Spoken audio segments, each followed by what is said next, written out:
पाली रावणा राजपूत समाज सोसाइटी नगर इकाई अध्यक्ष का चुनाव, समाज और होली स्नेह मिलन का आयोजन समाज के संरक्षक श्री राजेंद्र सिंह इंदा, श्री भीम सिंह दहिया, श्री उगम सिंह चौहान, श्री किशोर सिंह चौहान के सानिध्य में संपन्न हुए। सभी ने सर्वसम्मति से भामाशाह और वरिष्ठ समाज सेवी पर्वत सिंह इंदा के कार्य और समाज सेवा के जज्बे को देखकर इकाई अध्यक्ष बनाया।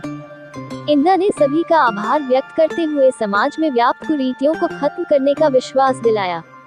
इंदा के अध्यक्ष बनने पर श्री राष्ट्रीय चामुंडा सेना के राष्ट्रीय अध्यक्ष रविंद्र सिंह भाटी ने भी बधाई दी। इस मौके पर समाज के वरिष्ठ जन विशाल सिंह शेखावत, सुमेर सिंह चावड़ा, महावीर सिंह इंदा, लक्ष्मण सिंह चावड़ा, युवा शक्ति विक्रम सिंह गोयल, विक्रम सिंह चौहान, कुणाल सिंह दहिया सहित सैकड़ों की संख्या में समाज बंधु मौजूद रहे।